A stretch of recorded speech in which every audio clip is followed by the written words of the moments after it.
there if he didn't have Patrick Mahomes. Ooh, Derek Thomas and Whitney Houston. That would have been a cool one.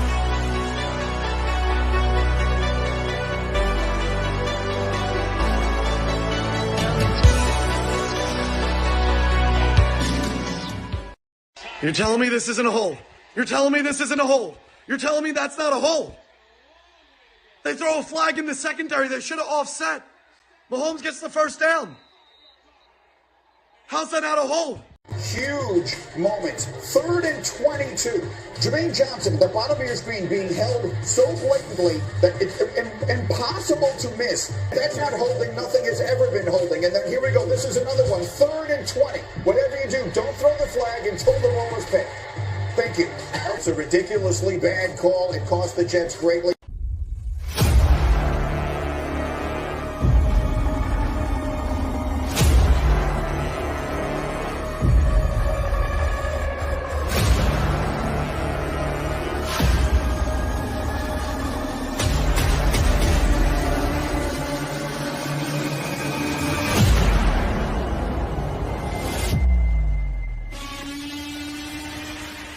Each of us has our own unique background and story of how we became a part of Chiefs Kingdom.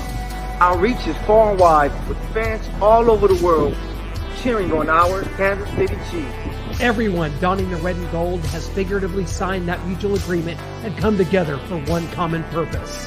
For 76,000 of us at a time to descend upon Arrowhead, man our stations, let out our loudest battle cry to the tune of 142.2 decibels, and make that stadium rock until our opponents beg for mercy. We are unrelenting in our pride for this city, these players, and this team. This is the show for the allies, Arrowhead Allies.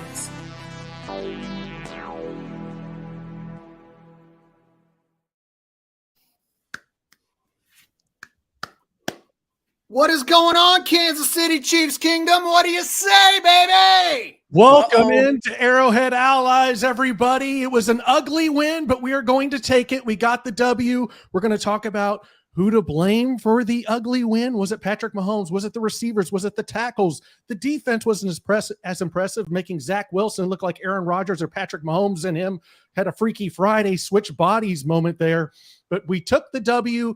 We get out of New York. We were 3-1. Brian, what did you see from that game? Man, the thing that popped out to me was Isaiah Pacheco. My Lord. What? He is a Tasmanian devil. I mean, the acceleration on this guy. I love the speed, love the power. I love everything about him. But the acceleration on Pacheco, when he turns the juices on and he hits that 3rd and 4th level, and like Chris Sims like to say, he got 3 or 4 rockets up his ass. Oh, baby, nobody is catching Pacheco. Brian, you coach youth football. You saw the supposed hold. The Jets fan freaking out right there. You keep the hands inside, and you're not going to get called for it. You tell me, my friend. You keep the hands inside. Hey, the defender gave up. He stopped his momentum. We can't help that. That's going to be a no call. I'm good with it. Dean Blandino, we could call his ass right now. You tell your youth football players the same thing, I'm sure, man. Oh, hands inside where the shoulder pads are. And if you see where that jersey is stretched at, that's where it is. It's tendering on the sleeve, but the way that these uniforms are built, like, it's easy for you to get up under the pads and for it to kind of your thumb to hit that sleeve a little bit. But that's not holding. Holding is when you're on the outside. You're on the outside shoulders, or when you have a hug on a guy, when you're wrapping your arms, so to speak. Hands inside, the technique is here. You can see his thumbs are up. He's good, man. That I didn't see that was a hold at all. I just thought he had him hemmed up like Michael's here on downtown Kansas City, hemming up pants since the 1920s or whatever. But no, I didn't see that as a hold. And like you said, Clint, hands inside, man, he's good. And Jermaine Johnson just kind of quit on the play and gave up and was slapping Donovan Smith in the face. He looking didn't for a flag. Yeah, he looking for a flag. You want a flag? Keep working, create the hold, but he didn't. He gave up. Yeah, it was, the Chiefs are just to that point, man, where everybody is going to find a way to hate on what the Chiefs are doing. And that was one of the issues. People are acting like it was just crazy, like it was 10 flags to 4. It was 5 flags to 5 to 7, and their flags actually the Chiefs were 5 penalties, 46 yards. Jets were like 7 penalties, 42 yards. So it didn't come down to that. They had a chance to go down, tie it, and score. Zach Wilson fumbled. They had multiple chances on 3rd and longs, and their defense, which is the best part of their team, couldn't get Mahomes off the field and allow him to run for first downs. That's why the Chiefs were able to finish that game out. And like Brian said, shout out to Pop, man. He was looking amazing. This is what I was waiting for. I told everybody before the season, I expect him to have that jump, become a 1,000-yard running back. Hopefully this is the start of that. So shout out to the Chiefs. Yeah, we got some more penalties here. You can keep talking, Shane, but I'm just going to start here with the Jawan Taylor, and then we'll see the Derek Nottie, and then the Sauce Gardner hold. But you can keep going, Shane. Okay, when you look at these plays, especially, it's not good for Jawan Taylor because he's been the guy getting the flags all season. The specific definition of this penalty, it was something that I learned because it looked like if the volume was turned down and they said there was holding on Jawan Taylor right here, I would have said, yeah, it looks like holding, but I didn't know there was a rule if he would have started the holding penalty in the end zone that it wouldn't have been a holding penalty or hands to the face penalty or whatever. But look from the optics, it looks like a holding penalty. So I understood why it was a safety, specifically to the last 5 minutes of the game. It seemed like the refs did get flag happy.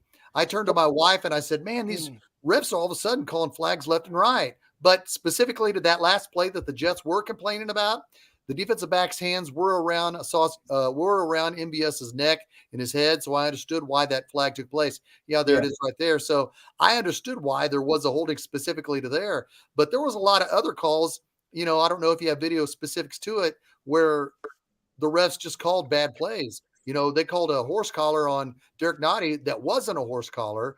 He was, look at that. That was the horse collar when they went to the ref in the booth for NBC. His name, that gentleman escapes me. Terry McCauley. And he said, no, that's not a horse collar because he went up the front. So, but they conveniently. Breece Hall is face masking Derek Nottie. Yeah, well, he's face masking Derek Nottie that was conveniently missed.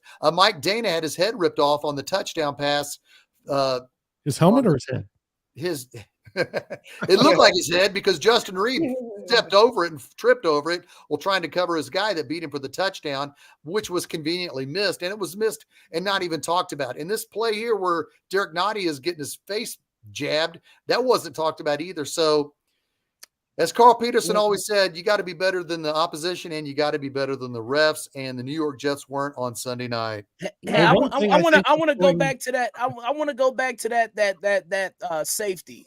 Can we go back to that, please? Because so this was a illegal hands to the face penalty, right? Or it was just a face mask. So even Chris Collinsworth was confused with Terry McCulley's explanation because he's saying, when the initial tug and pull of the face mask happened, he started tugging it at right there at that point. That's when he initially put his hand on his face mask at the 2.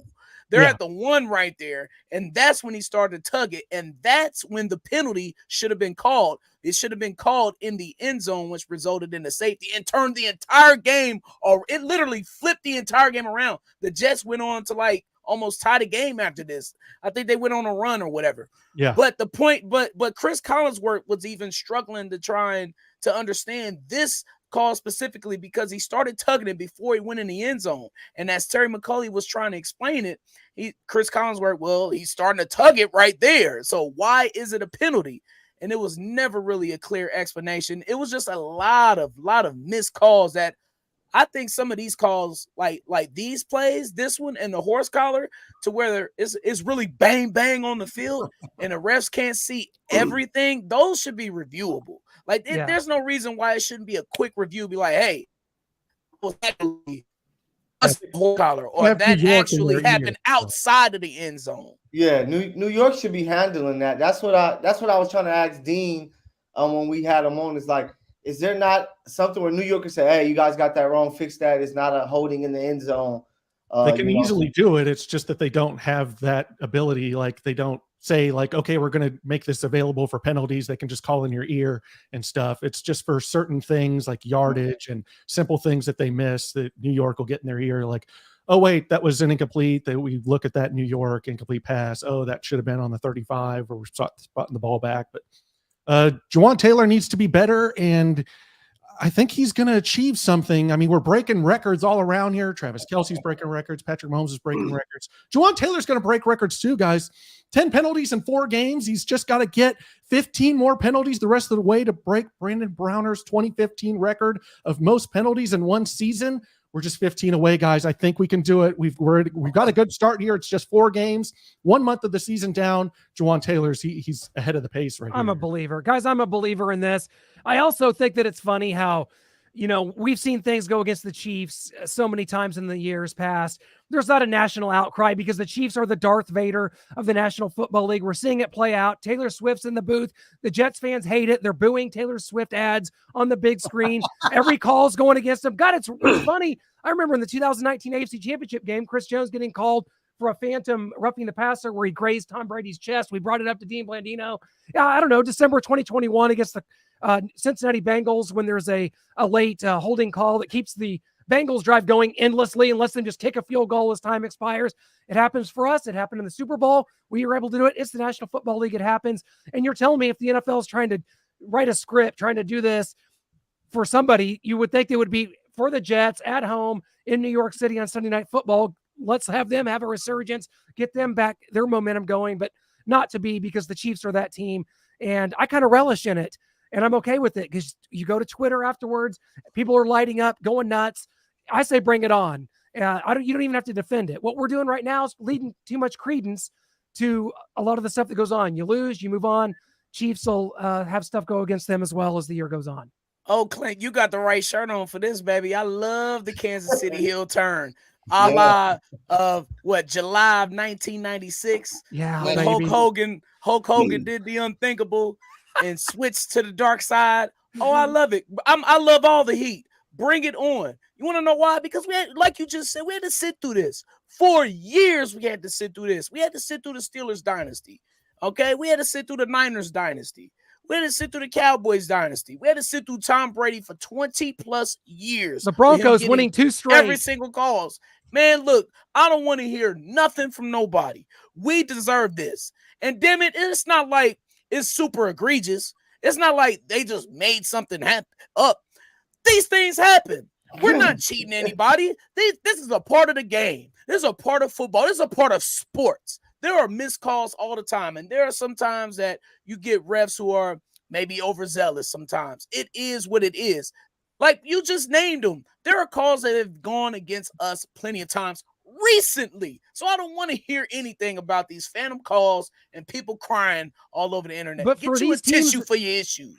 Brian, for these teams, guys, this is all they have. We lived this. I remember in 1992, John Elway and the Broncos coming back from like a 10-point deficit late in the fourth quarter. And we lived to beat the Broncos. We lived even in 2014. We beat both Super Bowl participants. And those are the games we lived for. That's all we had. We had no postseason success. We had no history. The Jets haven't done anything in so long that you live for those moments. And it's like in a bubble. When you're the Chiefs, it's just business as usual and you move on. Michael, you said it earlier. Yeah. You called that earlier. You know exactly what I mean.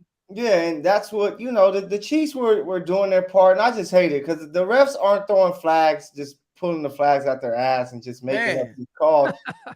They're calls. Don't matter if it's the first quarter or the fourth quarter. Sauce was holding. When you have a guy by his helmet, it's no way that you can't call that. Hell, they even missed on the same play. Noah Gray was almost tackled to the ground in the middle of the field, so they could have called the penalty.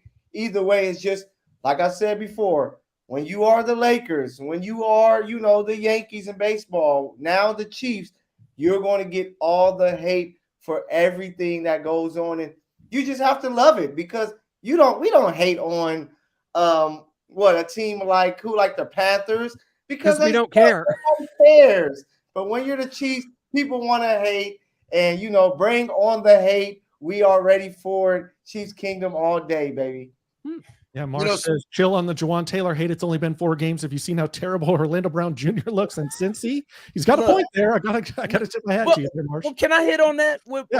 And Marsh brings up a good point, because I think for the most part, besides these stupid penalties, Jawan Taylor's been pretty solid. Now, on that face mask, though, I want to set the record straight. If you go back and look, he's in a regular stance. Like he didn't take a step back. Like he's like really on the line of scrimmage. He got beat to the outside. And he got beat in almost a similar situation in Jacksonville. Was that Josh Allen or one of the DNs? And it was the play where Andy Reid pulled him out. It was the play after before then. So there have been times where he struggled against those third and longs, those for sure passing situations. Like he struggled in a couple of those situations, but for the most part, man, he's been solid. And a good point about Orlando Brown Jr. because Joe Burrow's running for his life. Yeah. And not our problem. Woo! And shout out to Facebook user, who says the thoughts of the timing of the. I love Facebook user. I'm a motor mouth tonight. Yeah, I wanted to hit on that too. It was late. Yeah, he was late, but the ref was already going into his pocket. He's not 20 years old as a ref, so he can't pull the flag also out. Got to watch the rest of the play. If it's an interception going to the ground, is he going to keep the ball? If I'm throwing, that's true. Wait, was that an interception? I wasn't looking, guys. Sorry. Yeah, I don't know if he caught the ball or not. What happened? So he's still watching the play. Backing up, trying to take out his flag. He threw it. We all saw the call. It was just, you just never know when they're going to throw it or not. And even Patrick Mahomes, how great he is, he said when he got out the pocket, he saw the hold already, so he decided to throw it up to see if MVS can make a play. So it was a hold. I'm sorry, New York. You guys are having a tough year. But, Sauce usually has a sauce on that play. He just didn't have it. Yeah, in 17 minutes of penalties, I think that'll do it for that. So we are moving on to the defense. Clint, I'm going to throw your graphic up here because the Chiefs defense, well, I said if they gave up 1 touchdown, I'd be disappointed. They gave up 2. So I'm a little disappointed, but I think it might just be a blip. But I don't like making Zach Wilson look like Patrick Mahomes or Aaron Rodgers. I didn't like that. Yeah. Like I said at the beginning of the show before we went on air, even Todd Blackledge had a couple good games in his career when the Chiefs had a really good defense in the early to mid to the late 80s. But I think the defense, the first touchdown drive, the Jets only had to go 42 yards because of the really bad pass that Patrick tried to float to Noah Gray. So, I think when the team gets a short field and they got a touchdown, it's hard for me to blame the defense. And we all watched the same game. Zach Wilson played probably his best game of his NFL career, at least NFL career that I've seen of Zach Wilson. He was putting the ball in the money. Drew Tranquil had good coverage on the tight end the first play of the second half, and he put it right on the back shoulder of the tight end for 25 yards. Then the next play, he had a quick slant for 14 yards, and 2 plays into the second half, the Jets had 1st and 10 at the 36. They eventually went down the field and scored and got the 2-point conversion, and it was ball game. But specifically to the defense, they held out. They held when they had to. The last 3 possessions, the Jets had punt, and a fumble. So when it came down to crunch time, the defense stepped up and basically won the game. Clint? Yes. Look, the stat kind of speaks for itself. And the 21 points or fewer, the defense itself is giving up, I think, only 18 points a game because we're factoring in here the defensive touchdown, I think, in week 1 factors into that stat here. And then so, look, just going back to 2022, giving up 30 points or more in the games listed above, and then 2023 so far. And again, you factor in that the Bears were one of them. The Jaguars haven't really found themselves yet. They did come back and get a win against the Falcons here, but obviously the Jets, this is not a game any of us really had giving up 20 points, but the Jets, we talk about it all offseason. Everybody here, I think most people, except for me, had the Jets winning the division in the AFC East. No Aaron Rodgers. We're going to forgive that. Things have changed a little. Look, the Jets beat the Bills, bro. They did. Like, and they did with Zach Wilson. Aaron Rodgers played like 3 plays. Mm-hmm. You're and right. so this That was a just Josh Allen special. they're not bums though. It was a Josh Allen special. You want to know why? Because their defense is smothered, and we could have put up a 30-piece against them, very easily. But Patrick Mahomes, he very smartly took the knee. Sorry, so betters.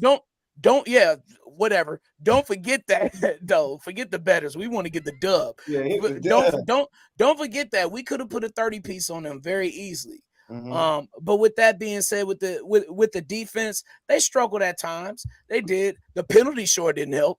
Okay, but you don't see us crying about it. Yeah, we mentioned the horse collar, and that horse collar was big too. Because that was an extendo. That was an extender drive, and I believe they scored on that drive as well. Mm-hmm. But man, look, that these football games deserve context. It's Sunday Night Football. It's New York. You got all this hype with Taylor Swift and Travis Kelce. You got the Super Bowl champs coming in, and then Zach Wilson. He's basically fighting for his starting quarterback career right now, man. Like, he's really trying to showcase himself. And they said before the game, Nathaniel Hackett said he's gonna let it rip. So yes, he felt a little more free. He wasn't as mechanical. You saw him running a little bit. So they opened the book for Zach Wilson. Can he do it again? To end his career and put him to sleep, but I guess, man. It don't happen. It don't work like that though. Like in this league. Yeah, it does, because he's garbage. Not in this league. Hey, Rodney Harrison. In this league, it don't work like that in this league. Man. And plus you got to think about it, just the totality of the Jets team. A lot of people saw them as Super Bowl contenders. So I know they're missing their quarterback, but they still have some pieces. Yes. They have a championship defense, man. Yeah, well, they do. They have a championship roster. It's just now they have a terrible quarterback. Yeah, they're just missing the reason that people made them Super Bowl contenders. That's all. Well, when you have a defense that's solid from head to toe, from their coaching staff on down, from the defensive line, their secondary, they smother, as Brian said. When you have a defense that good, they proved it week 1 when Aaron Rodgers went down after the 4th play of the game. They were down for the majority of that game against Buffalo, 13-3. And who turned it around for them? The defense. Who turned it around for the Jets Sunday night against the Chiefs? The defense. The Jets had that momentum from the 2nd and 3rd quarter, and there was doubt. There was serious doubt, and it felt like the Buffalo Bills game week 1 on Monday Night Football with Wilson as a quarterback. So we're sitting there going, man, Josh Allen threw 2 bad interceptions against the Jets at Jet Stadium against this defense. Patrick Mahomes threw 2 bad interceptions against the Jets. So we're sitting here thinking this game feels eerily similar to that. But the Chiefs found a way. Patrick Mahomes was great running the football. And, he really delivered. Yes, those stats are misleading, or those you flip that upside down. And you're like, what is going on here? Is this April 1st or is it Halloween? Well, it was October 1st, but I was scared. I know that. When it came down to crunch time, though, Patrick Mahomes won the ball and got good snaps from Creed Humphrey and didn't fumble it like Zach Wilson did. So Patrick Mahomes did have a fumble in the game. He picked it up and Randy got the first down. Zach Wilson didn't. Patrick Mahomes won it late with his feet. We should give credit to that because he played terrible. It didn't get into his head. When Alex Smith would struggle or Matt Castle would struggle, it would get into their heads. It would get into their heads, and the Chiefs would cave with the mentality of Matt Castle and Alex Smith. I guess Patrick Mahomes threw 2 bad interceptions. He still picked it up and won the game with his feet. Go ahead, Michael. I guess the only issue that you would say on the Chiefs end, as far as the defense, is that, the Chiefs haven't been able to cause too many turnovers. Only 1 interception, I believe, in the first 4 games. Because last year, Zach Wilson had a 355-yard game versus the Patriots and Bill Belichick, but he threw 3 interceptions. And I think that will be the bigger issue with the Chiefs defense, is that they haven't been able to cause turnovers the way that you would like. And, of course, Snead is great out there. McDuffie is great out there. You will hope that these guys can start getting some interceptions and plays like that to help the offense even more. But, it's kind of like you can't get them both. They're stopping people from scoring is what you want your defense to do. So sometimes you may not get as many turnovers as you would like. But that's the only issue for me, that they weren't able to force him to really cause, forced turnovers. I know he had to fumble late, but that was kind of more on his fault.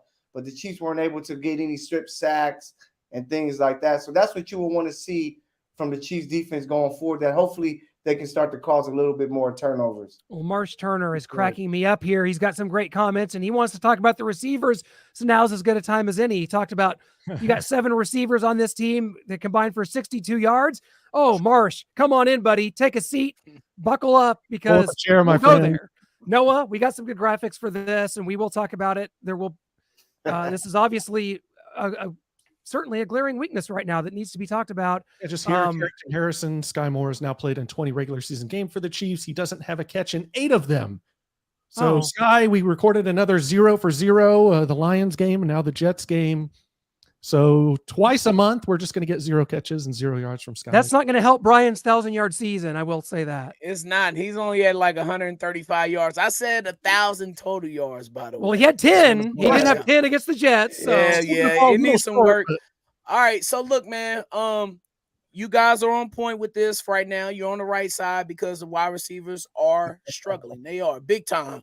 They can't get open. And you see Travis Kelce kind of getting beaten up on the under by those linebackers. Like they were really putting hands and feet on Travis Kelce. And when that happens, we need somebody else dependable. That was probably why the run game was going so well with Pacheco. But yeah, man, the receivers are struggling, man. Sky Moore's not getting open. Sometimes he stumbles out of his breaks as well at the stem of the route, as you'll see here. Sky Moore getting out rounded there. It off, didn't come back to the first down marker. Yeah, and you know, it's little nuances like that made the Mahomes and Tyreek Hill connection so special. Because they knew each other probably not as well as him and Kelce, but they were on the same page a lot of times. And they're just not on the same page right now. You got to have sight adjustments on the field. Can you run that back, Noah, for me? Yeah. Sight adjustments is, okay, knowing it's a first down, is right there. Cut your route off. It's a short route. You're right. Good. You Put cannot your foot in the grass and get back. Yes, is that you can't go exactly where that marker is. If he tackles you where the marker is, stretch out and stretch the ball out. You have to make a side adjustment, man. You know these Jets defenders, they're fast and furious, and they're coming at you. This is a very quick route. Boom, cut it off right there at that line. He waited way too late to cut that route off. And he says he rounds his route off. He curls back into the defender, making it even harder. It's like, what are you doing? Has to be more sharp. That route has to be sharper too. And it's not just Sky. It's not just Sky either. It's everybody right now. I mean, it's the entire group, and then it's Patrick Mahomes with the guys because he just doesn't trust all of those guys yet. Like with certain plays I was seeing on the all 22 that Pat took off and run, it was like usually he'll just throw the ball to the guy that's becoming open, but he just doesn't have trust in his receivers right now. So we all knew coming in it was going to take some time. And he was going to try to figure this thing out. He threw the most targets to the rookie receiver in Rice. Who would have ever thought? So a lot of the targets aren't even going to the receiver. Justin Watson, I believe, had 1 target. Sky only had 2 targets. Kadarius Toney had 2 targets that he actually caught the ball this time. But it's coming down to the trust issue. Yeah. And Pat just has to get more time playing with these guys. And I think it's going to take a guy or two to make a big play that has Pat like, I can trust you now. I'm coming to you whenever I believe that you're open enough. And that's what's going to help the receiver group out a lot. Unless they make a move, baby. I sure hope it's not trust because they spent all offseason working out in Texas and Georgia and Mississippi, all in Missouri. I hope it's not trust, Michael. I know it's easy to think it's trust, but man, these guys have been spending a lot of offseason with Patrick. We had Pat Sr. on here talking about Justin Ross and Sky Moore working out at Patrick's new house with his big yard. And specifically to Kadarius Toney, after that first game of the season, Andy Reid fell on the sword for Kadarius Toney. He said, I rushed him back from his knee surgery. I probably shouldn't have done that. And we've only seen Kadarius Toney in spurts since week 1. We saw him play really well on that one drive when the Chiefs were up 17-12. We had like 2, maybe 3 plays to Kadarius Toney where he looked wow, okay, he's back. He's looking good. And that one pass that kind of fluttered down the right sideline as the ball was in the air, you saw that safety coming, and I felt it. I cringed when Kadarius Toney was diving for the ball because I thought he's going to alligator arms it, but he didn't. He made the catch, and boom, the Chiefs are down there in field goal range, but that was it. That was the last we saw of Kadarius Toney. Now, maybe since Andy Reid saying what he said after the week 1 loss to Detroit, where he pretty much blamed himself, maybe we're only going to see spurts of Kadarius Toney, who's supposed to be the number 1 wide receiver going into this season. So maybe, hopefully we'll see more of that, and it'll take less heat off of Sky Moore. But the heat is on Sky Moore. He has to deliver. He was supposed to be the Juju Smith-Schuster replacement. We have spoken in depth about, okay, year 2, Sky Moore's got to develop. He has to develop. The pressure is on him. I myself would like to see Justin Ross on the field. He's only had 2 targets. I don't know what's going on there, but it's a concern. It's a concern going into this Sunday's game at Minnesota. Noah, I remember my excitement level meter for the wide receivers early on, and it has changed. It is just hate, double hate, loathe entirely. They stink. And so I don't even bother ranking them 1 to 7 or 6 now that Richie James is gone, unless I want to throw Montreal Washington into that. But yeah, they're over there by the dumpster in an alley somewhere with flies swirling around them. Where's Bebop and Rocksteady? Yes, I need them. Stop it. Your Ninja Turtles reference. All right, look, man. But look, Rashid Rice. It's a bright spot right there. Come on, fellas. Now he's looking like the one that Patrick is really dependent on. To be honest with you, out of that group, but a lot of improvement is need to be made, man. Because it's going to come a time where maybe perhaps the run game isn't there. Maybe perhaps they're bracketing Kelsey and he's not available. And these guys are going to need to come up with these 3rd and 8s. They're going to need to come up with these 2nd and 5s and not drop passes and run the right routes and make sure that you find those empty cells in the zones. Like, they have to learn these things right now, because when the playoffs come, man, these defense tighten up. Like, the defenses are only going to get better as the season progresses, and especially like after Thanksgiving and we got grown up football. And the weather starts to get bad, these receivers are going to need to get these crucial catches, because these other guys probably going to be covered, man. Well, Noah, let's go to our focus group. Yes, I was going to say, don't take our word for it. Clint and I got together. We ran a Chiefs focus group, and so we're going to go to that and see what the people think, the masses. Let's hear what they have to say. You know, maybe we're being overcritical because we expected him to be better. I hope you're right. Radical. Really cool. The best, man. Awful. The worst. Someone should wave a skunk in front of him. See?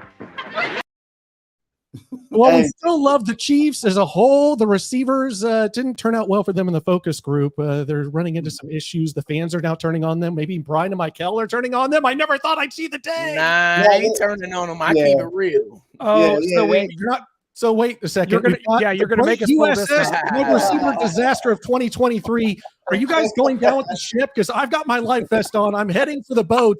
You can only get on the boat if you turn on the receivers and admit that there's an issue and this is a horrible disaster. Are you playing as the ship goes down, or are you getting on the boat with me? Hey, there's issues, but there's still time. Like I said coming in that it was going to take some time, especially with Kadarius having no training camp.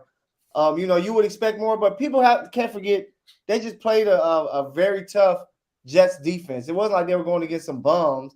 Last time they played some bums, they scored 40 points. So they just have to get it together. And believe me, Andy Reid is coming to these guys. Patrick Mahomes is coming to these guys saying, "We need you to step up, or we're going to go get somebody and you won't have any snaps." So we're going to see in these next couple weeks exactly what these guys are about. Michael, you're going down with the ship. Is that what you're saying? I mean, even Brittany, look at this. Even Brittany says something smells in here. Taylor Swift, it's not you. It's the receivers. Oh, yeah. Are you going down with the ship? I have one life vest left here. It's yours if you want it. Michael, I guess he's turning it down. I only have one left. Ryan, you better man. Shit, man. Man, in the words of the great band, right here, Earth, Wind, and Fire, RIPs. Look, keep your the sky. Wow. Look that Don't song bring up, it Earth, down. Wind, You're and going down Fire. the ship. We'll great miss song. you here on Arrowhead Allies throughout the rest Look, of the man, season. it's too early, Noah. And but I mean, It's so a quarter far, of the season. look, After so week 6. it's too early, dog. Oh, Look, okay. Week 6 it is. I'm Okay. I'm not It's going to be finna too put late for the live I'm fest by not then. You're going to be dead. I'm not putting a date on it. I'm just gonna ride the roller coaster as it goes and have faith that these guys can get better. I try to keep it real at all times. I know potential is a dangerous word. It really is, because you either fulfill it or you don't. Yep. But I see a lot of potential in a lot of these guys, man, especially Sky Moore. It seems like he has all the tools. But let's add this context to it too. Andy Reid, wide receiver, it takes him a while to develop, man. It does. 4 years at minimum. 4 year, maybe 5, and now 6. It does. It does. No, it does, seriously. So this is not an overnight project. Just try to be patient with the young guys. That's all. Brian, are you still standing by EBE? Everybody eats. Well, because this is what I see when you say everybody eats. This is what I see. George Pickens, DK Metcalf, Tyreek Hill. They have nice, delicious, full prime rib or steak in front of them. Oh, really? Oh, really? What's the Pittsburgh Steelers record? What does that offense look like? But then we got the Chiefs here with each one of them. I mean, technically, you're right. Everyone is eating. But they're not eating enough. One pea on a plate. We got they're malnourished in the dumpster with a rotten apple. They're malnourished, man. They're not eating enough. But that's what this offense is designed for. Patrick Mahomes has already hit 9 or 10 people for touchdowns now so far. Yep. So yes, everybody is eating. You just gotta like this. Save up a little bit. They're not eating like this. Wow. We're going to Mickey Christmas. This is what they're eating. Everybody share. I know we don't have a lot, but everybody's got to share. You had a time in your Photoshop this week, didn't you? He was waiting for you. Was looking right. You was looking forward. Did you do this on Sunday night? Did you do this during the game? I will neither confirm nor deny if I did this during the game. I will neither confirm nor deny. Even if we disagree, that was good. Yeah. You are you are a Chappelle Show hater. That's how much of a hater you are. I will say this, and I think we all will agree on this. The Chiefs, regardless of how bleak things look in October under Andy Reid, always seem to figure it out. I won't go through every October under Andy Reid as a Kansas City Chief, but on Halloween 2 years ago, with Tyreek Hill, Patrick Mahomes, and Travis Kelce, and Tyrann Mathieu and Anthony Hitchens going after Chiefs fans on Instagram and Twitter, your Chiefs stood on Halloween 3-4, dead last in the AFC West, because opposing defensive secondaries were figuring out how to take Tyreek Hill out of the game. It was all gloom and doom. And where did the Chiefs find themselves in January? At the AFC Championship game at home, because they figured it out. We trust Andy Reid to figure out whatever the problem is across the board. If we're having wide receiver issues, I trust this coaching staff with Patrick Mahomes and Travis Kelce to get it figured out, because on Halloween 2 years ago, we were like, man, I hope we can figure out a way to make it to the wild card. Until Andy Reid and Patrick Mahomes aren't playing in the AFC Championship game at Arrowhead, then I'm not going to worry about it. And then they've earned our trust. And I'm not going to fret about it yet, but it is concerning. It is concerning why Scott Moore isn't developed, but Andy Reid always seems to take care of his problems. Go ahead, Miguel. That's why I said I believe after week 6. I think if it's not looking the way that we want it, the Chiefs are going to be like, we need to make a move, because that's a good question. Do you Claypool? Do you do it, Michael? I stay away from Claypool, because that dude don't even look like he want to play football. Not for the Bears. Yeah, not for the Bears. Maybe for our favorite team. Yeah, Tony looked like he didn't want to play for the Giants either. Yeah, man. Claypool seems like the type of guy who want to play just on the winning team. Like if the team is winning, he'll be fine. But if they're losing, you see what's going on. He was fine in Pittsburgh. I do. I do. If they don't improve, I do. Hey, it's one of those Veach specials. Trade a 6th-round pick, comes in and plays amazing. So I think that the Chiefs should be looking anyway.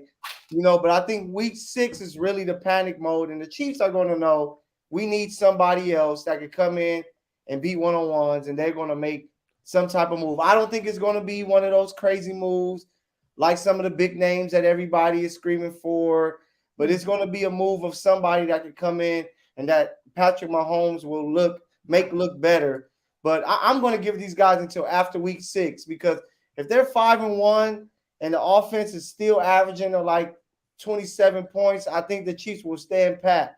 But if maybe they lose a game because it's like, man, we really need somebody, then, the Chiefs will make a move. But I'm going to give these guys time. Sky Moore last year had a red shirt year. He didn't really play too much, not too many played snaps. all season. He had a red shirt year. Kadarius Toney, he's dealing with the toe issue. So still here. You don't have to do this. It's still here. There's still time. I know the boat just split in half and you're going down, but there's still time. I'll throw it out to you. It's not fair. I don't want to lose anybody. I don't want to lose an ally, and it would be sad to have to do it. Man, look. Y'all told me last week that the Miami Dolphins was unstoppable. Okay. And when they get Jalen Ramsey and don't have Stephon Diggs murdering. No. Did you make a graphic for this on how much Tyreek Hill ate last week? Where's your little graphic for that? What did he do last week? You're free to make graphics. Yeah, they locked his ass up. Yeah, okay. They locked his ass up. I'm just saying, man, it's a new week. Be patient. You never know what can happen. All right, the Dolphins went from 70 to 20. All right, they went from kicking ass to getting their ass kicked. All right, it's an every week thing in the league. Just be patient. Hey, Sky Moore did catch a touchdown week 2 in a big win versus Jacksonville. Remember that game in week 2 when Sky Moore caught a touchdown, guys? The game sealing, catch to really put them away. So, he's showing a little bit. We're expecting more. So hopefully we see more. Well, like Shane and I've gone back to this. 2021 is a good barometer because that was a team that was really struggling and there was real concern when they were 3-4 and they were kind of playing patty cake with 500 and going a game beyond 500. But guess what, guys? Not here. This schedule, the way this is looking, the way this is shaping up, you got the Vikings coming in, the only team Patrick Mahomes hasn't beaten other than the Kansas City Chiefs. I pray to God he never beats the Kansas City Chiefs. That'd be a really horrible day for me. So the Vikings coming in 1-3, and they're a desperate team. They're a disaster. Their defense is awful. You're not going to have the same physicality that the Jets brought. Then you get 2 out of 3 against the Denver Broncos. The Chargers, guys, there is going to be no 3-4 going on here with this team. So if they're struggling going on and we're confused about some of the stats and the receivers and it might be that, but it's going to probably be looking at something like 7-2 or, 5-1 going up here when you're playing the Dolphins in Germany. And all of a sudden that doesn't look quite like the juggernaut that we thought it was. So I'm open for any and all things to happen. Well, all we have to judge though is what we've seen so far and a lot of season to go, like we've said. So I have come up with a short yardage play for us. You're going to have to stick with me. There's 4 different graphics. Where's Billy Bob? So we've seen the tush push that people have been using, and it hasn't worked for anyone but the Eagles. Daniel Jones tried to use it last night and got stuffed. So I've got Catapult Clyde. This is a dangerous play, so I had to think of a player that we didn't mind possibly getting injured, and that would be CEH, Clyde Edwards-Helaire. And you've got Niang and Nick Allegretti behind him. He takes the snap. He's got to kind of like sit back into their hands that are on his buttocks, and then they throw him over the line of scrimmage. You got to make sure you don't throw him into a linebacker coming over the top. But then he falls down into the end zone, and we're celebrating. And it's Catapult Clyde. No one's thought of it. It's a new play. Throw a player that it's a little dangerous. So you don't want Mahomes out there or Kelsey taking the snap. Blake Bell may be too heavy to lift up and throw. But Clyde, you could do it with him. And so I think that is the perfect play. Noah, expendable. That is a perfect play, and I could see Andy Reid working on that. I like the play, and I like the play call. But since we are talking about Catapult Clyde, let's talk about the guy it deserves and got the game ball, and that's Isaiah Pacheco. 20 carries for 115 yards. My gosh, I didn't think I'd ever see that from a Chiefs back since Jamal left, Kareem gone. But Pacheco's shown growth. I'm not going to compare Isaiah Pacheco to Jamal Charles, but I remember Jamal Charles' rookie season in 2008, where he would run the ball as fast as he can into the back of Brandon Albert. Once Jamal Charles got his vision with him, he was able to read the blocks. He was able to read where he could sidestep and make his move. I saw a lot of that Sunday with Isaiah Pacheco. I saw patience, and I saw the way his vision, the way he could bounce outside for 15, as well as follow Trey Smith for 48 yards and a touchdown. A burst that we haven't seen. And I love what I'm seeing from Isaiah Pacheco. Noah and I had a chance to talk to him via Starcade Media on Memorial Day weekend. He's a great kid. He's got he's mature for his age. You know, he seemed real down to earth. The kids, the 300 kids in attendance that were surrounded him loved him, and it was great to talk to him. But you can really see the growth from Isaiah Pacheco. What did you see, Brian, from Isaiah on Sunday? Man, I saw patience, I saw acceleration, I saw power, I saw will, I saw determination, I saw everything you want to see in a running back. He's similar. He's like Kareem Hunt. He's a faster Kareem Hunt. That's what I've always seen in him. Good, but what? Not as good as Kareem Hunt. Yeah, I don't think he can catch like Kareem. He can't. No, he can't. No, Kareem got better hands, hurdle balance, all that. But Pacheco has better power. I think they have equal balance, better speed from Pacheco, but better hands from Kareem Hunt, definitely. But the acceleration from Pacheco, man, like I said at the start of the show, it blew my mind how he literally ran past CJ Mosley, and I think it was Reed, the safety on the breakaway 48-yard run he had in the first quarter. He just popped out on the TV how fast he exploded out of that. And that's not the first time we've seen that from him. It just blows my mind seeing that from Pacheco. Oh, yeah, Patrick Vick, the secret sauce, the thing that sealed the deal. That's the secret sauce with Patrick. If he wasn't able to run, if he wasn't as mobile as he is, he wouldn't be as effective. But the fact that Patrick can get down and he got the wheels on him to escape pressure, he's almost unstoppable, man. It's ridiculous. From our friends at First Take, Nick Wright said maybe the most effective runner of a quarterback. Yeah. Not the best. We've got Lamar Jackson, you got Michael Vick back in the day. We've got Justin Fields and Josh Allen right now. But without the kneeling that the Chiefs often do because they're winning the game and salting it away, he's got the highest career yards per rush with 7.22. So maybe the most effective runner when he knows he has to run, runs at the right times when he has to, finds the hole and finds the first down marker, which is key. Yeah, man, Pat just knows when to go and knows how to get out of trouble. Man, he just does it. He's like he's a fast, slow guy, if that makes any sense. Yes. He's just a fast, slow guy, and he catches a lot of guys off, like they're like, damn, he moved that fast. Like, it's so surprising. It's like when you play basketball and you say a guy has old man game. It's like you can't figure out, like, this dude's slow, but I can't guard him. You know what I'm busting saying? your ass. Yeah. So you can't understand it. That's where Pat catches a lot of guys off guard because you're like, whoa, was that Patrick that just ran it by me like that for this big game? And that's why it's hard to, game plan for that because you're already scared of the arm, the angles that he throws, the no look passes that you're like, you can't even really practice for him running. So it makes it so tough. But just to talk about Isaiah, man, I think this year he has added a wiggle to the running, like to him running. I think last year was kind of like, I'm going this way. You're going to have to try to tackle me. This year, he's actually juking guys, which is taking him, to the next level. And he's not Jamal Charles.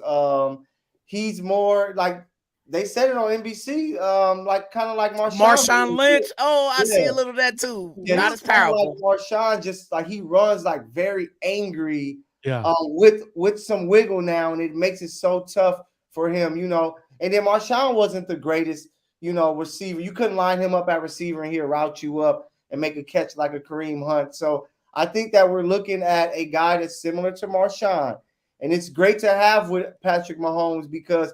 Why it didn't work with Clyde was that, or even Darrell Williams, those guys don't give you those big runs like that. It became more on Patrick having to make the play. So we're now with Pacheco. If you make a mistake, he's going to hit you for 48 yards, 50 yards, 60 yards, 70-yard touchdown if you make a mistake. We haven't had a back like that since Damian Williams, the year we won the Super Bowl. So it's just a great addition. But with, Patrick Vick out there, it makes the Chiefs even that much scarier.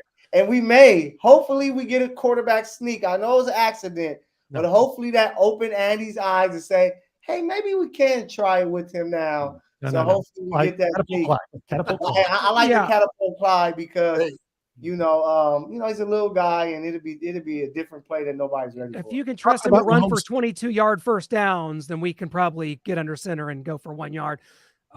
Sorry, I clicked the wrong thing there. Now I go back to the Yeah, Mahomes needed one touchdown to get to 200, and he got one touchdown to get to 200. He did it 84 games. Dan Marino did it in 89. This is another one of those stats that he breaks that I'm like, oh, it's more impressive that Dan Marino did that. But not to take anything away from Patrick Mahomes. He's great. But, man, what Dan was doing back then is insane. Never got a Super Bowl, so he's never going to get the credit. So I feel like I have to stick up for him. Some of these old quarterbacks that are getting shoved down by people, even John Elway. People are coming at John Elway, and I feel like I have to stick up for him. It's sickening. It makes me sick to my stomach, but that's what we do here. What? Elway was the enemy. Well, I know he was the enemy, but people are saying he was an awful quarterback, and that's like, no, he wasn't awful, but he was the enemy. fine. Yeah. Well, let's take a look at the rest of the enemy quarterbacks here in the AFC West, then, shall we? Let's check them out. Because, you know, I don't know if this is alarming. When you kind of It is if you're a Raiders fan, but well, that's not real. Denver doesn't count. They've been losing every game, so of course your numbers are going to look a little like that. You know, you're trying to play catch up, and when you're down, Russ is playing better though. Give credit, Russ is playing a little better.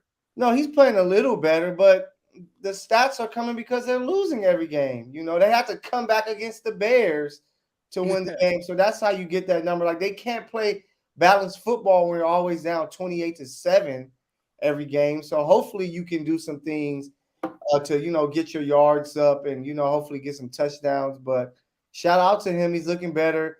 Justin Herbert over here in LA, we already know what he does, but that team just always finds a way to lose games, and they almost did it to the Raiders. I love it.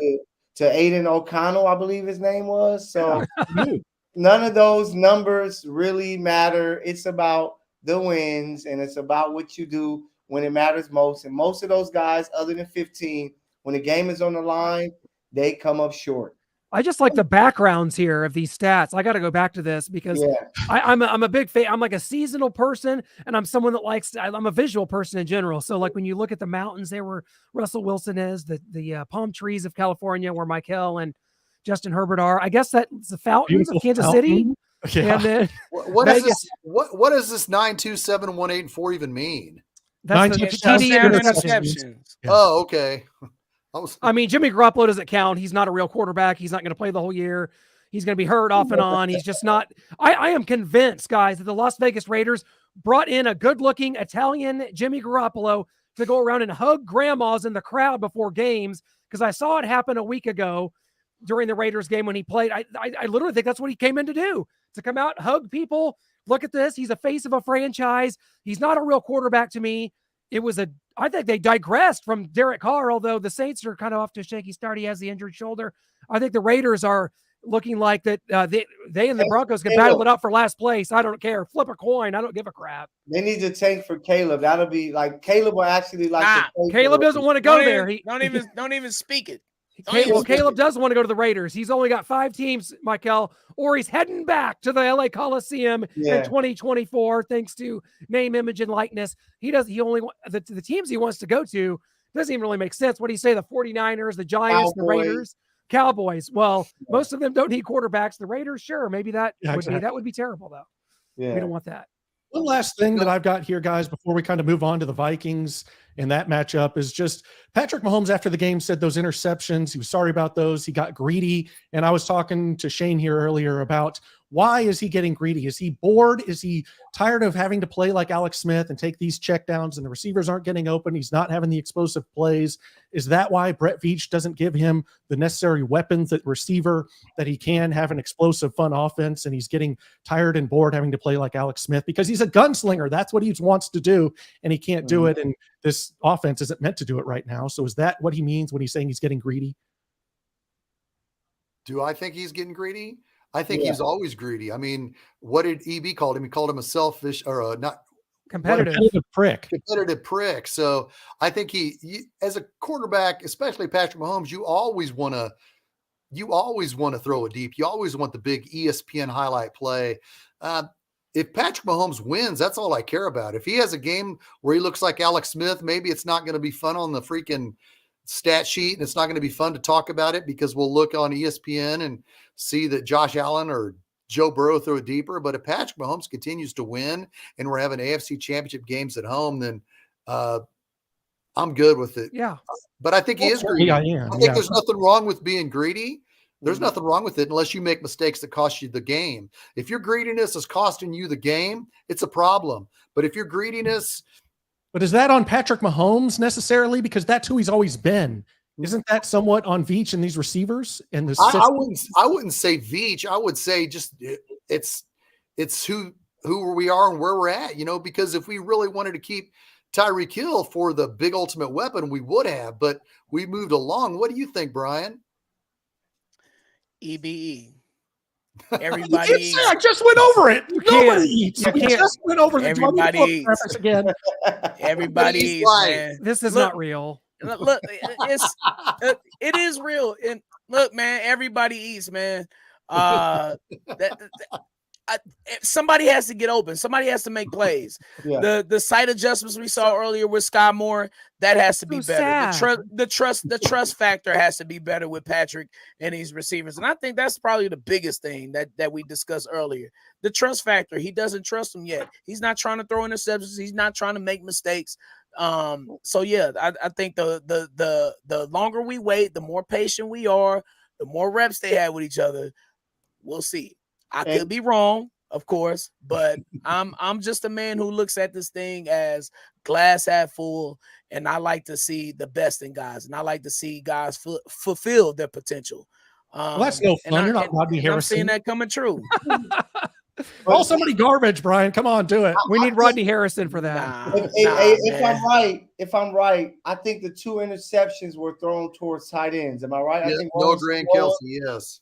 So those are the guys he trusts the most right now. So that's why he's like, man, I'm going to try to force them the ball because I know that they can at least make a play to where the receivers have to do their jobs, getting open, making plays so that he can trust them. So he won't try to force it to Kelsey. He won't try to force it to Noah. But he's a natural gunslinger. Like, you expect for him to have some of these interceptions because he's going to believe – he believes in himself more than anything. If you guys seen the meme that they always put up of Kobe, it was him shooting over 5 guys. He trusts himself more than anybody. Pat trusts his ability, so he's going to make plays like that. And we just have to, deal with it and just hope that he doesn't do it, enough to lead to L's. But he hasn't so far. He's a 2-time Super Bowl champ. Do what you want, Patrick. We believe in you. We do believe him, and I want to say this. Justin Ross has only had 2 targets. I mean, forget about anything I hyped him with. Take my fan page that's got a lot of followers for Justin Ross. Take that equation out of it. Justin Ross hype was brought up from the Chiefs and their social media, which started it last year as well. So the Chiefs have hyped up Justin Ross with all these incredible catches at OTAs. I'm watching him at the games and I'm watching him on TV. Patrick Mahomes isn't even looking at Justin Ross. He'll be out there and he'll run the route. Patrick Mahomes will throw to somebody else. I don't know why that's usually lined up on the backside of the play.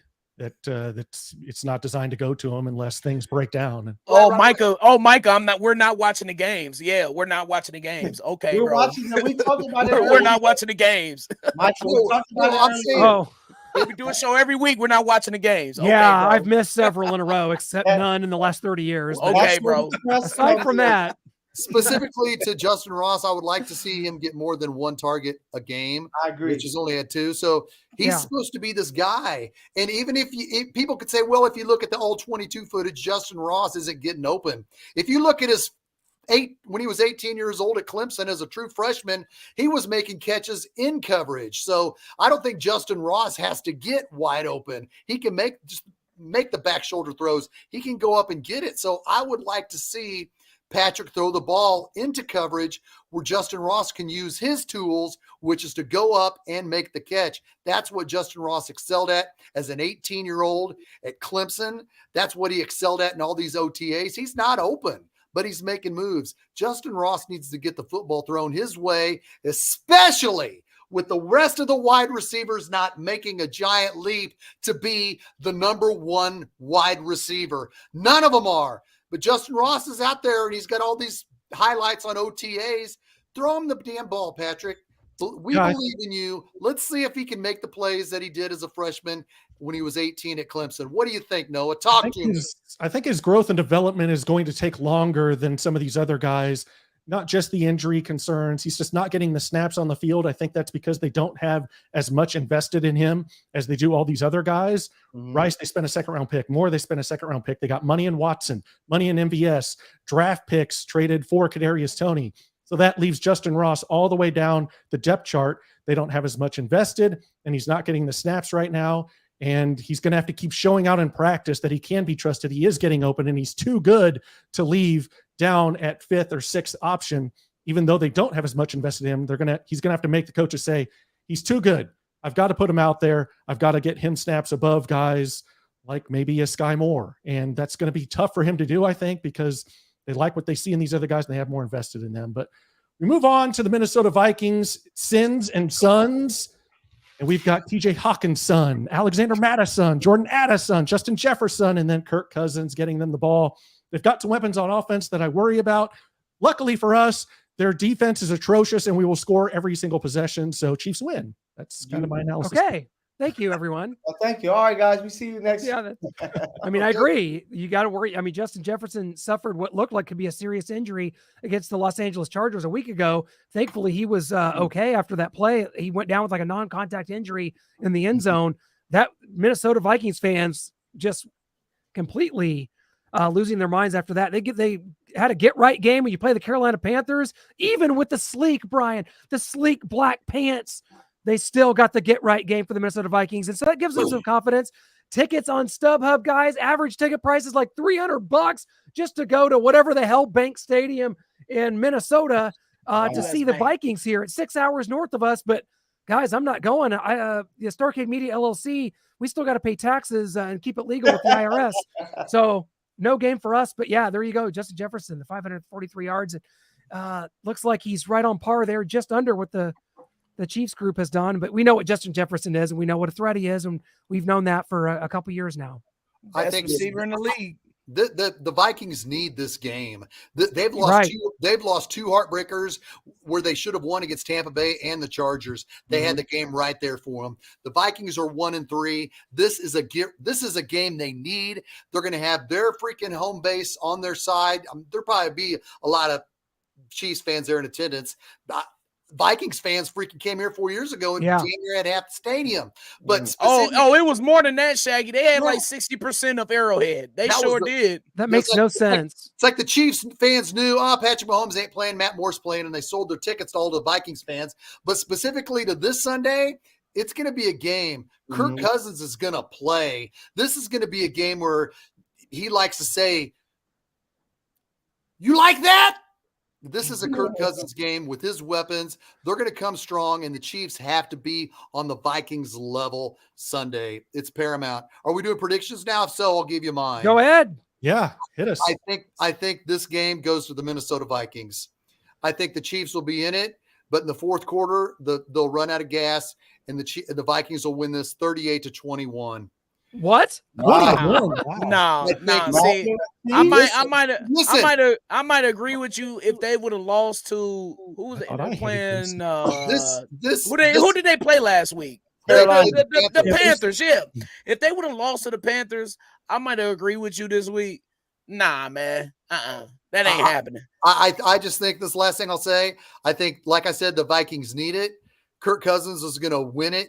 And he's going to be saying, "You like that?" to all the fans in the media. Then after the game, he's going to grab his two kids and sit them by the fireplace and read them verbatim the book, The Little Train That Could. Wow. Because he's going to be the little train that could on Sunday. Of course, I love the Chiefs. They're going to be in the AFC Championship game at Arrowhead. Don't hate me, everybody. I just think this is the game that the Vikings win because they need it. What do you think, Michael? I just think that the Vikings defense isn't as good as it has been. And, man, it's the Chiefs. The Chiefs are going to go in there and take care of business. Isaiah Pacheco, I expect another big game from them. It's hard to look at that Panthers tape because the Panthers are so pathetic that, Harrison Smith led them in sacks last game with 3 sacks. This is not a defensive end. It's a safety. That's how bad Bryce Young and that offensive line is looking over there. This is Andy Reid and the Chiefs. They already took an L to the Lions. They understand what's coming with this matchup with the Vikings. So the Chiefs are going to be ready to go. But it's going to be a close one. 27-21. the Chiefs find a way to make it happen because, hey, just like we're talking, Shane, we're talking about how we felt Patrick looked. We felt the defense didn't play up to par. I think that they're hearing that too, and they're going to be ready to go. I don't know the word on Nick Bolton. I think that he's needed, back to help with the defense. But the Chiefs are going to be ready to play, and they're not going to lose to the Vikings.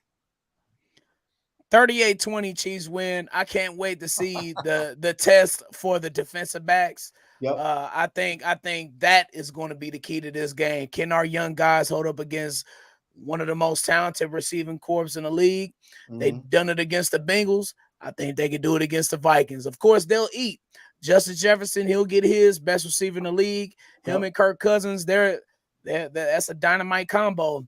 But Kirk Cousins is immobile, and that fits well to what the Chiefs like to do on defense. Our defensive line is going to be on attack mode. It's going to be some Big Mac sacks. And here's the biggest thing. Kirk Cousins, he's cool at 12. This game is at 325. Chiefs are winning this game by 18. Yeah. So this one, 38-27, Chiefs get the victory. It's going to be kind of tough sledding there. We still keep opponents under 30, but this offense, like I said, has a plethora of weapons, but they're not going to be able to stop us. Michael, I won our bet last week saying a wide receiver will not score a touchdown. This one, I will not bet you that because I think we could see some wide receiver touchdowns because the Vikings are that pathetic, whether it's an MVS, a Justin Watson, a Tony, probably not Sky Moore, but some of those guys like that. But the Vikings have a lot of issues, not just with their defense, but even on offense. They turn the ball over a lot. They've had a huge fumble problem plaguing them this season. Yes, I think sir. they had like 4 fumbles in one game. Maybe it was the Eagles game. They had 4 fumbles. And so they are a disaster up front. They don't have a running game. It relies all on Cousins and those weapons outside, whether it's Hawkinson, Addison, or Jefferson. So they're going to pose some problems. They're going to get to 27, but the Chiefs run roughshod over that defense, 38-27 Chiefs. This is the Chiefs' first trip ever to U.S. Bank Stadium, Bank of the West Stadium. Commerce Bank Stadium? I cannot keep them straight, and I you won't got be it able right to. the first time. Thank you. U.S. Bank Stadium. I know this. Prince is from Minneapolis, Minnesota. It's Purple Rain. It will not be that. So on Sunday, guys, if you remember the last time the Chiefs went to Minnesota, it was in 2015, and it was at the Minnesota Golden Gopher Stadium. Terrible game. The Chiefs took a loss there. Johnny Bridgewater diced us up that game. Noah and I were on our way back from the Mizzou Teddy Georgia Bridgewater. game. Teddy Bridgewater did. And this one, I never like to pick the Chiefs to score 30 at home because they only did it once last year.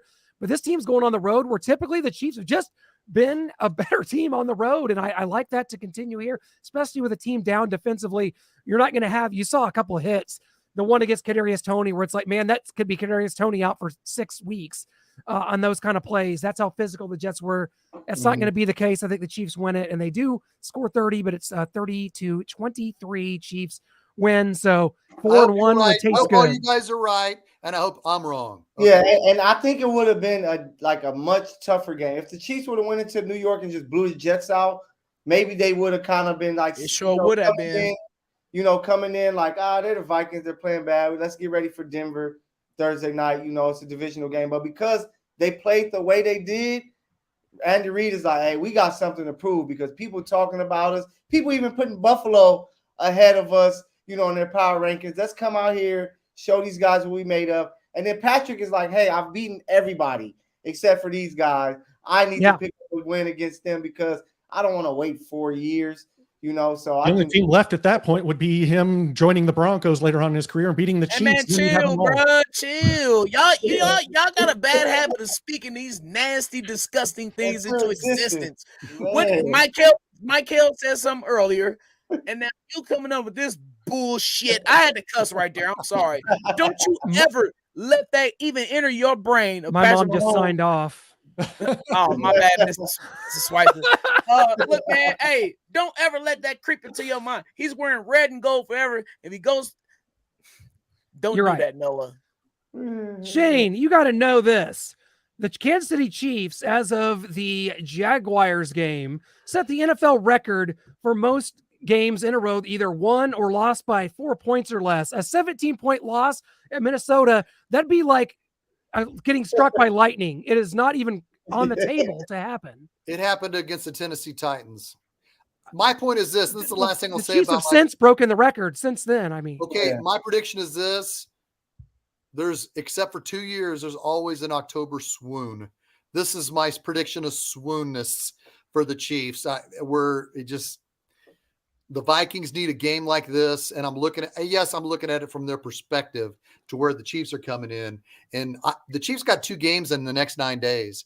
And it's going to be a short week, and they got to rebound to play Denver here on Thursday night.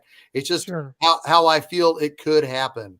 And we'll be back here next Tuesday. We will. What they'll happen. But I hope you guys are right and I am wrong. Please. Fair enough. Right.